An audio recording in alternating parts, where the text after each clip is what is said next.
자, 이제 1장부터 한번 가보겠습니다. 이 수업은 아까 앞에도 얘기했다시피 학원에서 문제 풀고 개념하고 뭐 기다려주고 하는 그 흐름하고 달리 이 챕터 책에 그대로 갑니다. 학원에서는 기본 개념할 때는 강체 유체, 그 다음에 맥스웰 방식 이런 걸 빼고 지나가는데요. 여기서는 다 함께 진행할 예정입니다. 자, 기본 개념이라 함은 정말 물리 개념이죠. 역학에 나오는 기본 개념과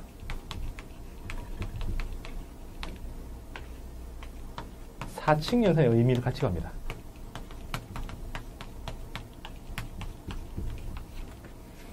자, 우선 기본 개념 보면은 당연히 S, V, A, T, F, M 이 6개지요. 자, 이 중에서 우선 V부터 갑니다.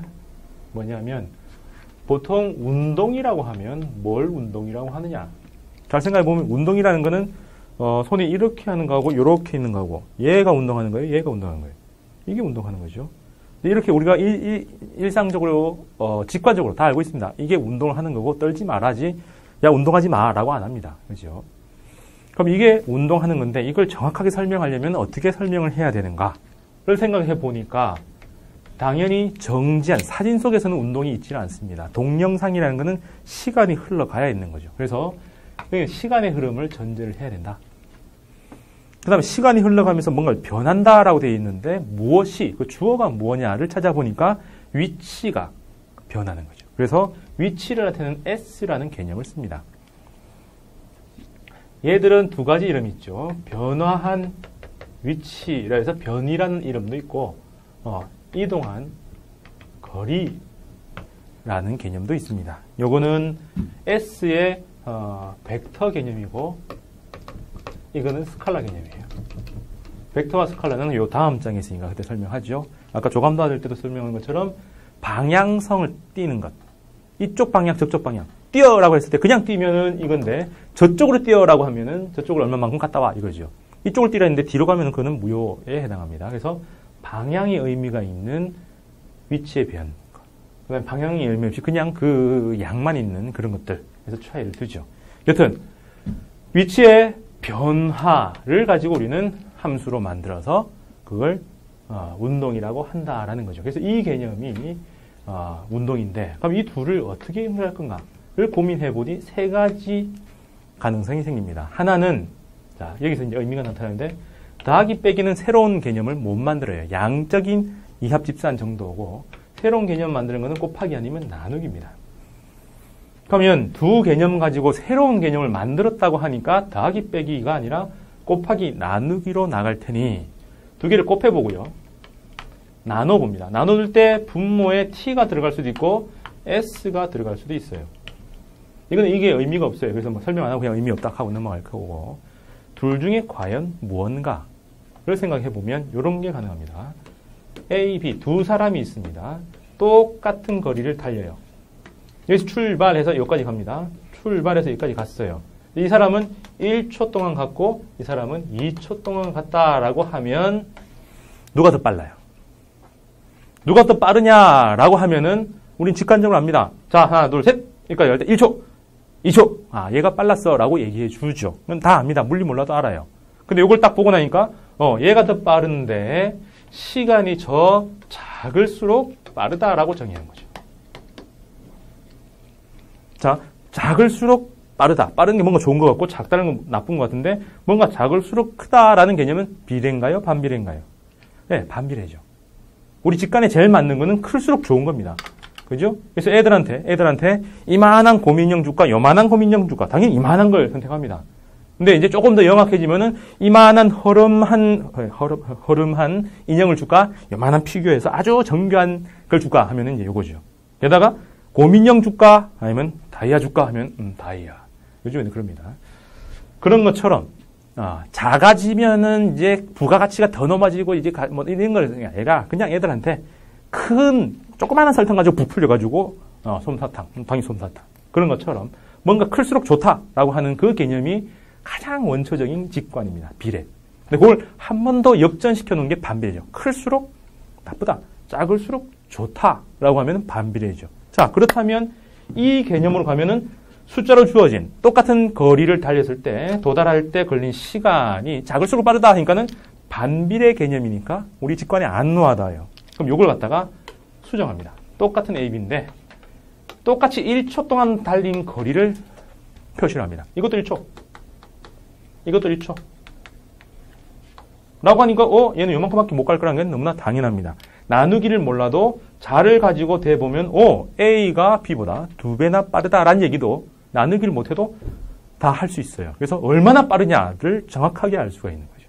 자, 여기서 나누기 의미가 들어갑니다. 나누기는 분모의 단위가 제시됩니다. 분모가 1이 될 때 그 값을 나누기라고 하죠. 어릴 때 이렇게 배웠죠. 2분의 12는 이라고 해놓고 이렇게 해놓고 여기 1 집어넣을 때 요 답은 이라고 하죠. 그럼 2가 1이 될 때 12는 얼마가 되느냐? 지금 머릿속에 약분 떠오르면 그건 중학교 버전이고요. 초등학교 2학년 때 이거 배우는 건 어떻게 해요? 네. 12개가 있는데 두 사람씩 하나씩 해서 묶었을 때 얼마냐 혹은 2개씩 묶어서 몇 덩어리가 나오냐 이런 개념으로 갑니다. 이거는 2개씩 묶었을 때 12개는 몇 덩어리로 나누어지느냐. 그럼 몇 개로 나눠져요? 6덩어리죠. 그래서 답은 6이다. 약분이 아니라 덩어리의 개념을 주는 겁니다. 그래서 2를 한 덩어리로 했을 때 12개는 몇 덩어리로 가느냐 해서 여기서는 개였고 여기서는 덩어리 이렇게 반응키는 거죠. 그래서 나누기의 의미는 분모의 단위를 설정한다. 그 개념이 딱 들어와야 돼요. 그럼 단위란 게 뭐예요? 그게 공통으로 되어 있을 때, 똑같은 값일 때 분자의 차이를 비교하자라는 게 나누기의 의미입니다. 자, 직관 들어오나요? 똑같은 게 뭐예요? 예, 이동한 거리죠. 그래서 이 개념은 S를 동일하게 두고 차이 V에 T를 주고 이거 가지고 차이를 보는 거죠. 그럼 이게 작을수록 빠르다. 그래서 이게 어디 있습니까? 여기 있죠. 그 다음 여기는요. 네, 시간이 똑같고 거리가 다르죠. 그래서 이거는 시간이 똑같고 거리가 다른 것 해서 이게 여기에 있습니다. 어느 게 직관에 더 부합해요? 예. 그래서 우리는 이걸 갖다가 운동의 대표값인 V라 하겠다라는 겁니다. 그래서 하나 정의하는데 지금 한 20분 걸렸습니다. V란 뭐라고 정의해요? S다. 이동한 거리다 혹은 변이다. 어쨌든 공간의 변화다. 위치의 변화다. 단 마구잡이로 변하는 게 아니라 어떻게 해요? 모든 사람들, 돈 많거나 적거나 똑똑하거나 멍청하거나 모든 사람들한테 공통으로 적용되는 것 뭐예요? 시간의 흐름. 시간의 흐름을 동시에 똑같이 뒀을 때 얼마나 빨리 공간을 이동하느냐 이걸 빠르기라 정의하자 해서 이렇게 정의를 한 거예요. 여기에서는 사칙연산에 뭐가 들어갑니까? 나누기, 분모의 단위가 들어간다. 가 들어오면서 V 해서 직관을 가지고 설명한 게 들어옵니다. 되죠? 자, 그러면 V가 이렇게 정의되고 나니까 그러면 이거는 어떻게 정의될까요? 요걸 이항시키면 돼요. 근데 이항시킨다는 거는 수학적으로는 동일하지만 물리적으로는 S를 정의한 거와 V를 정의한 거 달라요. 자, 넘겨보면은 V에다가 T를 곱하라고 나오죠. 자, 여기서 두 번째 사칙연산의 의미가 나옵니다. 곱하기. 곱하기는 더하기, 시그마, 인테그랄 전부 다 똑같은 의미입니다. 뭐예요? 누적. 차곡차곡 쌓아나간다.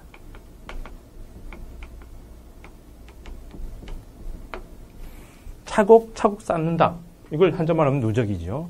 그러면 더하기는 뭡니까? 2 더하기 2. 최근에 뭐 이런 게 나왔던데 2 더하기 2 더하기 2 해서 이걸 6번 했다는 2가 6번 있다. 이렇게 쓰면 안 된다네요. 미국에서는 2가 주어는 여기 있고 6개 있다. 이거는 6이 2개 있다. 의미가 다르다라고 해가지고 막 틀렸다고 그어가지고 난리가 난. 그렇죠. 의미로 부여하면 두 개 달라요. 6이 2개가 있는 거고 2가 6개 있는 건 달라요. 근데 답은 똑같죠. 그런 것처럼 더하기는 정말로 원초적인 거죠. 2 더하기 2 더하기 2 더하기. 그럼 곱하기는요. 게으른 사람들이 2 더하기를 10번 쓰기 싫으니까 어떻게 해요? 2 더하기를 6번 하기 싫으니까 2 곱하기 6, 6 곱하기 2를 쓴 겁니다. 그래서 얘들은 누적이에요. 이해됩니까? 그래서 누적은 누적인데 이거는 하나 하고 이거는 새로운 개념을 만들어내고요. 그럼 시그마는요. 둘 다 썸의 의미인데 얘들은 불연속이죠. 덩어리를 따로따로 가는 거 얘들은 연속형입니다. 인테그랄. 뭐 그 정도의 차이가 있습니다. 그래서 누적시킨 거죠. 무슨 얘기일까요? V란 운동이라면 안 됩니다. 이동 거리 몇 초당? 1초당. 1초당 이동한 걸 몇 초 동안 갔어요? T초 동안. V 3개 있으면 V가 3개 간 그 결과. 이렇게 가죠. 그래서 최종적으로 이게 운동의 대표라면 이건 운동한 결과에 해당합니다. 이게 현재라면 이거는 과거에 해당하죠. 지나간 결과예요. 그래서 이건 안 변해요. 그럼 이건 그 순간이죠. 현재 살아라. 까르페디엠 하는 것처럼 이 V를 딱 찾아내는 것, 이게 지금의 운동 상태를 기술하는 겁니다. 자, 이렇게 되면 이제 현재와 과거 되죠. 과거가 뭡니까? 사주팔자 명리학이 과학이라고 주장하는 사람도 있습니다. 저도 그렇게 생각합니다. 왜요? 미래를 예측하는 능력을 가지고 있어요. 무당이라고 한다면 그건 과학이 아닙니다. 왜? 그거는 사람마다 다르고 재현 불가능이지만 명리라는 거는 사람의 운명을 추론화시킬 수 있는 그 법칙을 만들어 놨어요. 그래서 그거 가지고 쫙 풀어내면 또 맞아요. 나머지가 어느 정도 100%는 아니지만 재현 가능하고 여러 사람들한테 그 이론을 얘기할 수 있고 체계적으로 짜여져 있습니다. 그래서 그것도 과학이에요. 다만 그 과학적 법칙을 제대로 구현하는 사람이 별로 없죠. 사람들 속이는 데 많이 쓰니까. 어쨌든 그는 동아시아 전통에서 나오는 미래를 예측하는 그런 과학의 영역이었습니다. 패러다임이 바뀌면서 이제 사장되어 나가는 흐름이고요. 과학도 마찬가지입니다. 과거만 뒤집어 보는 게 아니라 미래를 예측하기 위해서 찾아낸 거예요. 그러면 운동 현재와 과거 아는 거 좋은데 궁극적으로 미래를 알아야 되죠. 그래서 이거는 한참 후에 나옵니다. A를 정의를 해줘요. A는 변화를 얘기하고 싶죠. 무엇에? 운동의 변화. 그럼 운동의 대표는 V. 그럼 처음 V와 나중에 V.